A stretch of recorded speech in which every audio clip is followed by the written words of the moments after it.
कहने लगे देवी मारने वाले से बचाने वाला बड़ा है। मरने को गया था, संत का दर्शन हुआ, संत ने मुझे ये फल दिया है, अगर तुम इस फल को खा लोगे तो हमारे घर में भी पुत्र हो जाएगा। धुंधली ने मुख से पूछने लगी क्योंकि जो बोलने वाला मैं खड़ा हूँ दो कड़ियाँ बुरा लगा जो है ना जो गुंडा आदमी बहुत है ना भी सौंदर्य रखना अब पूरे मरना पूरे टबरा जो भी दे रखना ये खराब हुआ। धुंधली ने मुख से कुछ नहीं बोला, मन में विचार कर रही है पति देव मरने को गए थे, अपने आप मरे नहीं, मरने का सौदा मुझे लेकर के आ गए, क्योंकि मैंने सुना है जब माता के गर्भ से बच्चा पैदा होता है तो माता को कष्ट वेदना दर्द होता है। मुझे कष्ट नहीं चाहिए और ना ही मुझे पुत्र चाहिए। अगर मैं गर्भवती हो जाऊंगी पड़ोसी के घर में कैसे जाऊंगी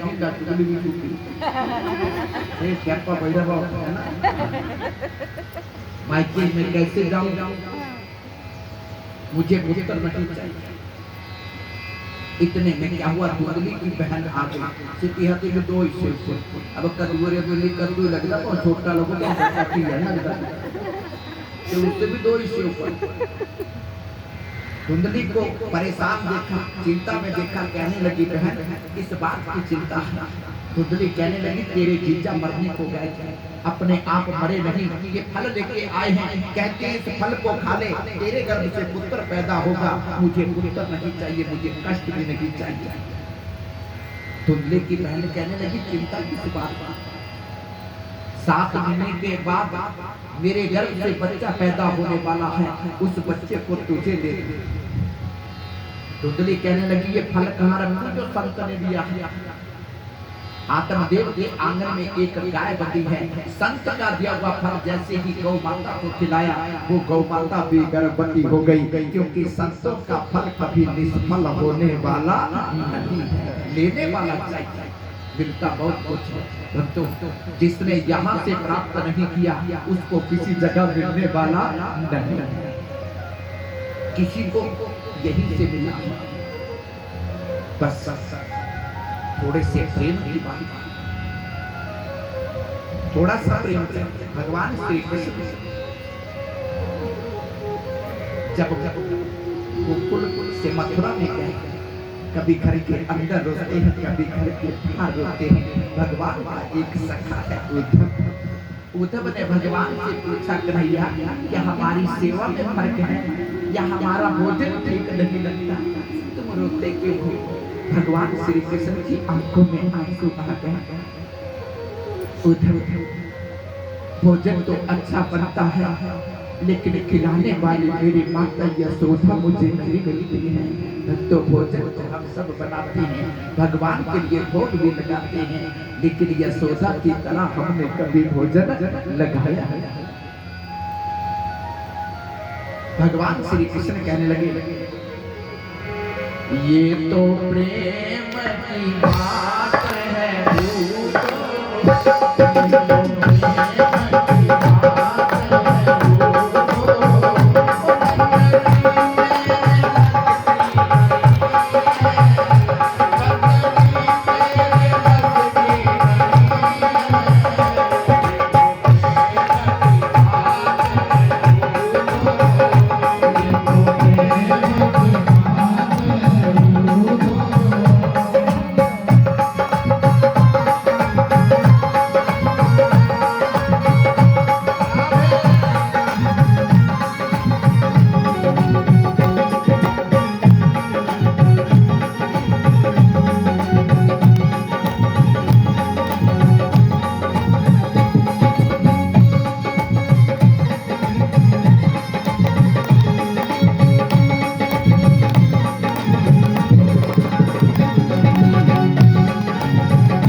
सब उठाइए, 7 दिन मिले हैं, 2 दिन बीत गए।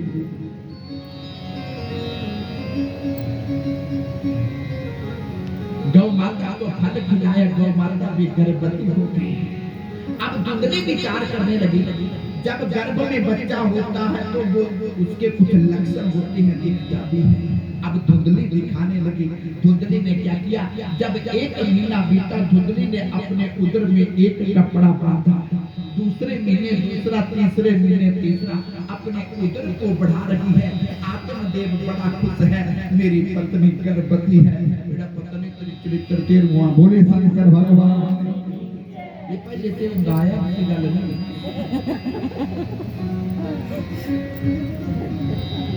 आत्मदेव को पत्नी गर्भवती है। इसी तरह 7 महीने बीत गए। जब 7 महीने पूरे हुए, धुंधली की बहन के पुत्र पैदा हुआ। उस बालक को लेकर धुंधली अपने बहन के पास पहुंच गई। धुंधली की बहन ने कहा, बहन इस पुत्र को तो रख ले। धुंधली ने पुत्र रखा, उदर में बांधे हुए कपड़े निकाल के फेंक दिए और आत्मदेव को कह दिया, मेरे गर्भ से पुत्र पैदा हो गया। आत्मदेव की खुशी का ठिकाना नहीं। आत्मदेव दान कर रही है, गौओं का दान कर रही है, हीरे मोती सोने चांदी का दान कर रही है, मिठाइयां बांट रही है। क्योंकि जब घर में खुशी का समय हो तो दान करना चाहिए, क्योंकि दान करने से धन शुद्ध होता है। तो धन को शुद्ध करने का तरीका है दान। पर आजकल बोलो तो यह दिमाग पता क्या सोच दे, ये प्रो तप्पू खा बोल लेता। बोले शंकर भगवान। यही तो बात है, ये पता नहीं कब सुधरेगा। तो याद रखिए, अब तो समय ऐसा आ गया, गवर्नमेंट ने कोई गरीब नहीं रखी, जबरियों भी पेंशन मिलती। पहले मुश्किल थी, बुढ़िया पेंशन नहीं मिलती थी, पैसे नहीं मिलते थे, वो मिलती पर खाइए सारी पान पुनर टाइम मुकरिया नहीं थी। बोलिए शंकर भगवान। जब वो बारी आई, फिर कंजूसी हो गई। भगवान के लिए कंजूसी, उससे रोज मांगो, है ना, लेकिन उसको दे लेने आ गया तो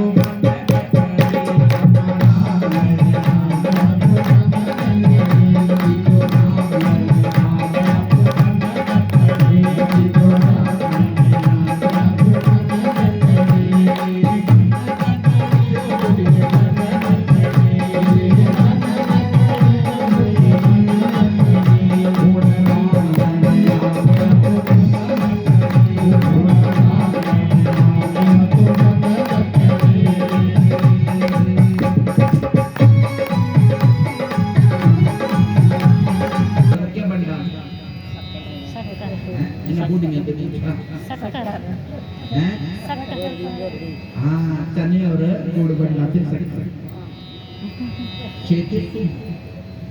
गने और मुन्नू पैदा हुआ था, ये कभी शराब पर या पेट में पूजी और का खरीदा। अरे जिसके आने की खुशी में आप मदिरा पान करेंगे वो क्या करेगा? कौन सिखा रहा है? हम सिखा रहे हैं। बच्चे बिगड़े नहीं हैं, बच्चे हमने बिगाड़े हैं। बच्चों को अच्छी जगह लेके जाओ, सत्संग कथा कीर्तन में बच्चों को लेके जाओ। पता क्या बोलते हैं? आज तीसरा टाइम में भजन करने कभी कभी गोटे लगने पीड़ देखिए, भगवान के पास फूल कब चढ़ता? जब वो खिल जाए, पूरा खिल जाए तब भगवान के पास फूल चढ़ता है। तो भगवान कहते हैं भजन भी यौवन अवस्था में होना चाहिए, बुढ़ापे में भजन होता नहीं है। कन्या खिरी कन्या रिजल्ट गाने चले गए पूजी फिर कब करोगे भजन? इसलिए भजन बुढ़ापे नहीं, भजन जवानी में। बोलिए बांके बिहारी लाल की। आत्मदेव मेरे घर में पुत्र हो गया, शरीर मनुष्य का लेकिन कान गाय की तरह है, बड़ा सुंदर बालक पैदा हुआ। आत्मदेव की खुशी का ठिकाना नहीं रहा। मुझसे एक पुत्र मांगा था, भगवान ने मुझे 2 पुत्र दिए। खुशी का ठिकाना दोनों का पालन पोषण करने लगा। 1 वर्ष के जब हुए, अब नामकरण संस्कार करना है। आत्मदेव ने विचार किया, अपने पुत्रों का नाम अपने नाम जैसा रखूंगा। धुंधलिया लगी। धुंधली कहने लगी, स्वामी पुत्र को 9 महीने तक गर्भ में तूने रखा था कि मैंने रखा था? आत्मदेव कहने लगे, देवी वो तो तूने रखा था, पर काम गल के आई तो मेरे पुत्र का नाम मेरे नाम जैसा होना चाहिए।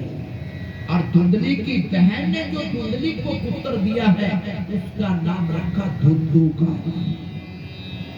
और गाय के गर्भ से जो बालक पैदा हुआ है उसका नाम रखा गोकर। दोनों बालकों का नामकरण संस्कार हुआ। बड़े हो रहे हैं, 5 वर्ष के जब हुए, दोनों को गुरुकुल में शिक्षा प्राप्त करने को भेजा। पहले 5-6 साल के बच्चों पे जैसे ऊन भी निकली जाकर नहीं था। ये भगवान 7 महीने रमने दे दे, 7 महीने रमने दे। बोलिए बांकी बिहारी लाल की। अब दोनों को जब गुरुकुल में शिक्षा प्राप्त करने को भेजा, गाय के गर्भ से जो बालक पैदा हुआ है गोकर्ण कितना सुंदर बालक है। माता पिता की आज्ञा का पालन करने वाला, गुरुजनों की आज्ञा का पालन करने वाला, भाई बंधुओं से सबसे प्रेम करने वाला, पाठशाला में बच्चों से प्रेम करने वाला, और धुंधुकारी जिसका नाम है, वो बालक कैसा है? पाठशाला में बच्चों को पीटना, पेन तोड़ना, किताबें फाड़ना, बच्चों को पीटना, कभी कभी कुएं के ऊपर खड़ा करके बच्चों को धक्का देके बालकों की हत्या भी करने लगे। अब आत्मदेव दुखी होने लगा। मैंने संत की बात नहीं मानी। संत ने ठीक कहा था, जिस दिन तेरे घर में पुत्र पैदा हो जाएगा उस दिन तेरे घर में दुख भी पैदा हो जाएगा। तो याद रखना, समय वो आ चुका है। वो माता पिता स्वर्ग में हैं जिनके बच्चे नशे नहीं करते हैं, क्योंकि आजकल ऐसे ऐसे नशे निकल गए, बच्चों को बचाना कठिन हो गया। ये विचार कभी मत रखना कि मेरा बच्चा ठीक है ना? इस विचार को निकाल देना है अंदर से।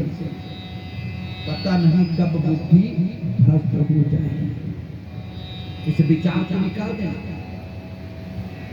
बोलिए भाग्य बिहारी लाल की। और ये विचार भी निकाल दे कि हमारे बच्चे हमारी सेवा करने वाले हैं, कोई करने वाला नहीं।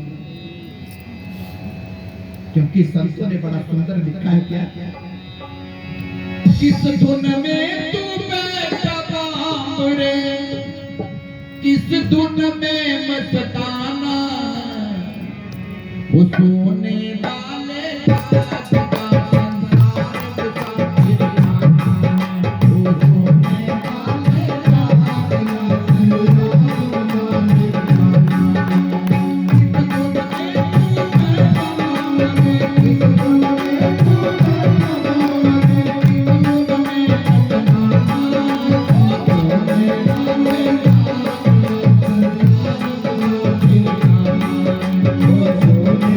Oh,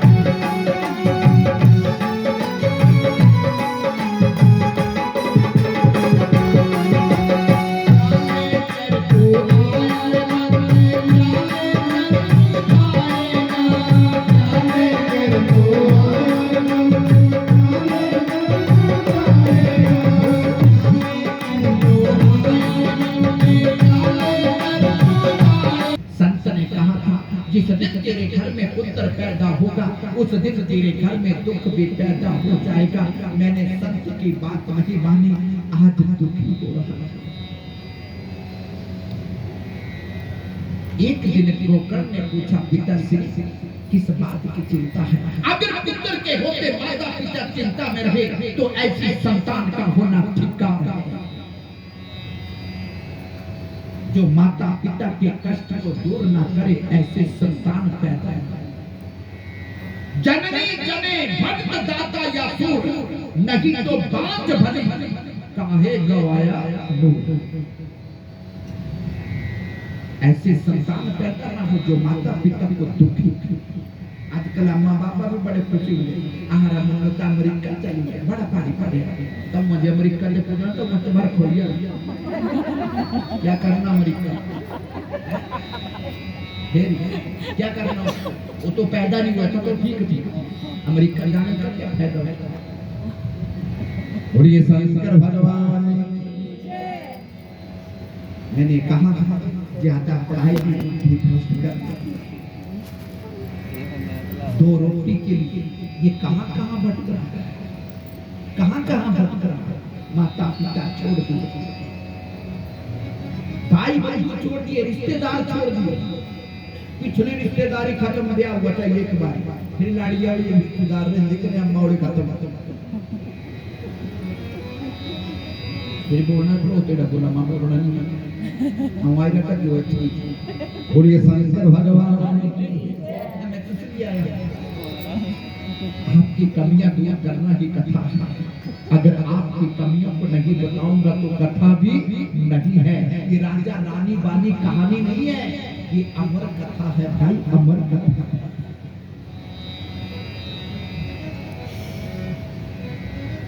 अब गोकर्ण ने जब पूछा, आत्मदेव कहने लगा, पुत्र ये जो तुम्हारा भाई है तो काली भ्रष्टाचार हो गया, पापी हो गया, इसकी वजह से दुखी। गोकर्ण कहने लगे, पिता से इस पुत्र का क्या कर पता है? जब एक दिन सब छूटेगा पहले छोड़ दे। पता है इस संसार से हमारा रिश्ता कभी बनने वाला नहीं, एक दिन टूटेगा। और जिस भगवान से हम रिश्ता बना नहीं रहे हैं, जिस कथा में हमारा मन नहीं लगता, इससे हमारा रिश्ता कभी टूटने वाला नहीं है। नरक में रहेंगे भगवान से रिश्ता बना रहेगा, स्वर्ग में भी रहेंगे तो भी प्रभु से रिश्ता बना रहेगा, ये कभी टूटने वाला नहीं है। ये रिश्ता टूटने वाला, लेकिन भगवान से रिश्ता जोड़ के कौन रहा? तैयो तू पल गया री पार निकल त्याड़ जे मरना त्याड़ के तू पेपर फेपना नहीं है त्याड़ी पूरा गांव मार के तू चला जा क्या क्या लगे पेपर में फेपना फिर का था तू में केड़ा तू पल गया पूछो अपने आप से, जिस दिन जाओगे उस दिन क्या सजेंगे लिए मरना। भजन के लिए भागना, भजन के लिए भागना, तो याद रखना जब मृत्यु के लिए बहाना नहीं मिलेगा तो भजन के लिए बहाना क्यों ढूंढ रहा है? गोकर्ण संसार की घटिका से ये नाशवान शरीर मिला है। संत कहते हैं, अरे प्राणी ये तो घर है कोई कहीं ना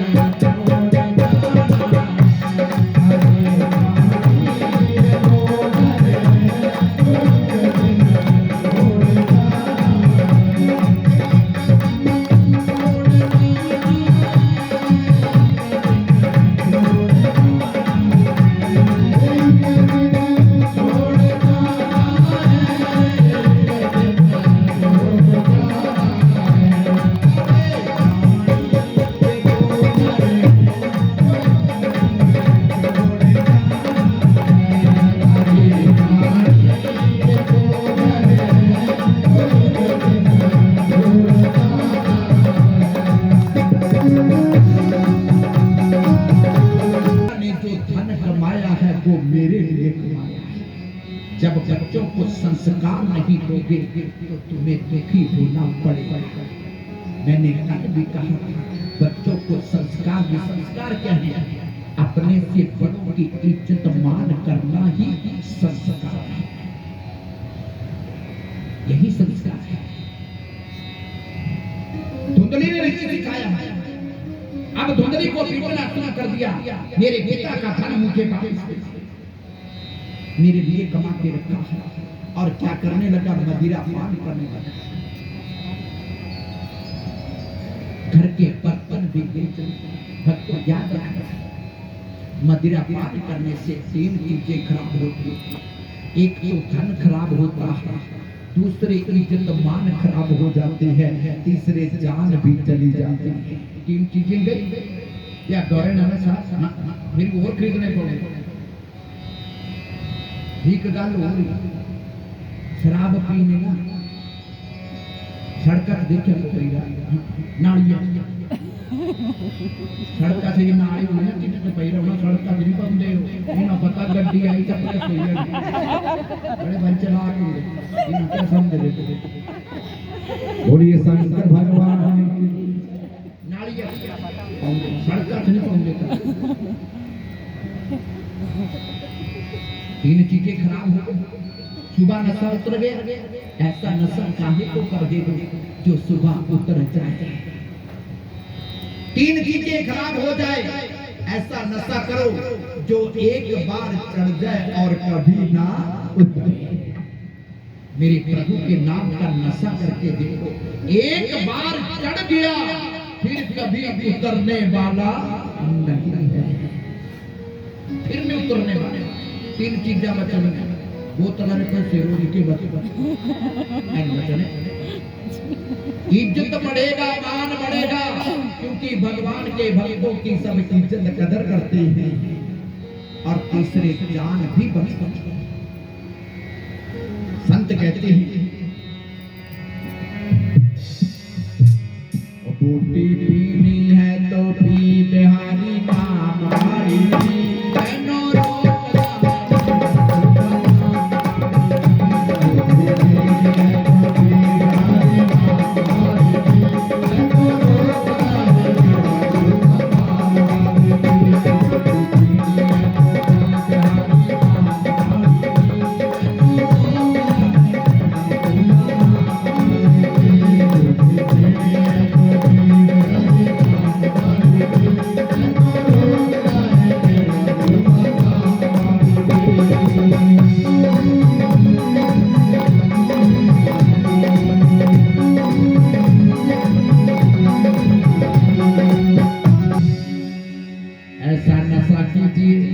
जो एक बार चढ़ जाए कभी ना उतरे। बोलिए बांके बिहारी लाल। लेकिन धुंधुकारी मदिरा पान करने लग गया। एक दिन क्या हुआ? धुंधुकारी ने आधी रात का समय है, अपनी माता धुंधली को पीटना शुरू किया। मुझे पैसे दे, मुझे धन दे, मुझे मदिरा पान करना है। धुंधली ने समझाया, पुत्र सब कुछ बिक चुका है, अब मेरा शरीर बिकने को बचा है। पीट रहा है। आधी रात्रि का समय है। आधी रात्रि को धुंधली ने घर छोड़ा। गांव के बीच में एक कुआं था, उस कुएं में छलांग लगा करके आत्महत्या कर ली। क्योंकि जिसकी हार कहीं ना हो वो औलाद के आगे हार जाता है। हार गई धुंधली, छलांग लगा करके आत्महत्या कर ली। अब अकेला धुंधुकारी बच गया। अब घर में कुछ नहीं बचा है।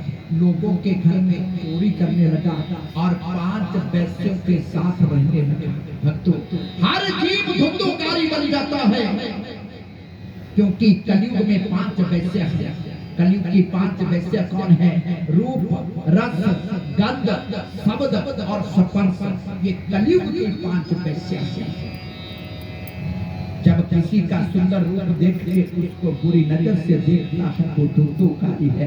अपने मित्र से मीठे शब्द बोल के धन तो लेता है, लेकिन वापस नहीं करता, वो भी धुंधुकारी। अब चोरी करना शुरू कर। एक दिन क्या हुआ? राजा के महल में चोरी की। अब राजा के महल में कैसा धन मिला, हीरे मोती सोना चांदी। गठड़ी बांध के ले आया, 5 वैश्यों के सामने रख दिया। 5 वैश्यों ने सब गठड़ी को खोला, गठड़ी के अंदर हीरे मोती सोना चांदी। 5 वैश्य विचार करने लगे, ऐसा धन आज तक नहीं देखा, कहां से लाए हो। धुंधुकारी ने कह दिया, आज राजा के महल में चोरी की है। और भागवत कहता है, पत्नी के पास कभी भेद मत देना। धुंधुकारी 5 वैसे विचार करने लगी, राजा को पता चलेगा धुंधुकारी को फांसी होगी और धुंधुकारी के साथ हमें भी फांसी होगी, लेकिन हमको नहीं मरना है, मरना अब इस धुंधुकारी को। 5 वैश्यों ने धुंधुकारी को मदिरा पिलाया, जमीन के ऊपर गिर गया, उठाकर के 4 पाई के ऊपर रखा, रस्सी से बांध दिया। अब कहां जाएगा। आधी रात्रि हुई, धुंधुकारी ने 5 वैश्यों से पीने को पानी मांगा। 5 वैश्यों ने पानी की जगह जलते हुए अंगारे धुंधुकारी के मुंह में डाले, फिर भी उस पापी की मृत्यु नहीं हुई।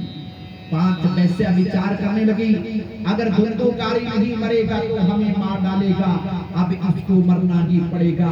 एक बड़ा गड्ढा खोदा और 4 पाई के साथ जिंदा ही दफना दिया और धुंधुकारी की मृत्यु हो गई। अब प्रेत बन गया, अब प्रेत बन गया। गोकर्ण को पता चल गया मेरे भाई की मृत्यु हो गई। तीर्थों के ऊपर जगह जगह जाकर के पिंडदान श्राद्ध करने लगा। घर में लौट के आया, 4 पाई के ऊपर सोया है, आधी रात्रि का समय है। धुंधुकारी 4 पाई के पास खड़ा हो गया। गोकर्ण ने पूछा, तुम कौन हो? धुंधुकारी की आंखों में आंसू आ गए, मैं तुम्हारा छोटा भाई धुंधुकारी हूँ। बुरे कर्म करने से मुझे ये प्रेत योनि मिली है, इससे छूटने का कोई उपाय ढूंढो। गोकर्ण सुबह उठे, अपनी संध्या से उठकर के सूर्यदेव को अर्घ दे दिया और सूर्यदेव का रथ गोकर्ण ने रोक दिया। सूर्यदेव कहने लगे, गोकर्ण मेरी गति में बाधा मत डालो, सृष्टि का नियम बिगड़ जाएगा। गोकर्ण की आंखों में आंसू आ गया, प्रभु आप हमारे अच्छे बुरे कर्मों के साक्षी हैं। भक्तों याद रखना, हम जितने भी अच्छे बुरे कर्म कर रहे हैं, भगवान ने 3 देवता प्रत्यक्ष छोड़े हैं जो हमें देख रहे हैं, सूर्य, चंद्रमा और गौ माता। बाकी किसी ने नहीं देखे, लेकिन ये तो दिख रहे हैं। ये कैमरे लगाए रहे, ये खराब ना एक दिन जो करे दूजा राती सिरा ने भार खड़िया फोटो से साफ। इससे बचना बड़ा कठिन है।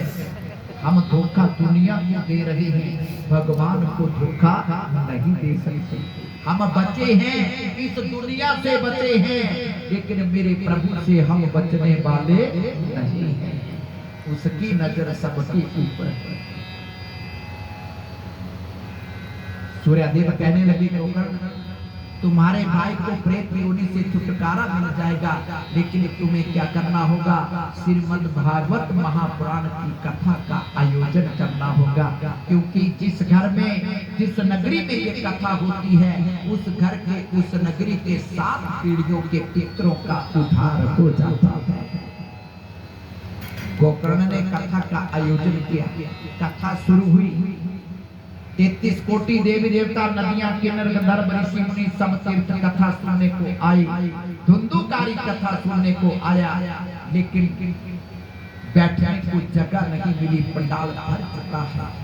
और वहां पे 7 गांठ वाला एक बांस का डंडा गड़ा हुआ था, और बांस के डंडे के अंदर पूरी होती है। उस पूरी में बैठ के धुंधुकारी कथा सुनने लगा, जो आज भी हम लगाते हैं पितृ स्तंभ। बोलिए शंकर भगवान। ये लगा है पितृ स्तंभ। ये काला चना ये पितरों के लिए, इस नगरी के, इस घर के जितने भी पितर हैं, इस वक्त सब कथा सुन रहे हैं, सब कथा सुनने को आए। जब पहले दिन की कथा को विराम हुआ, बांस के डंडे की एक गांठ फटी, दूसरे दिन दूसरी, तीसरे दिन तीसरी।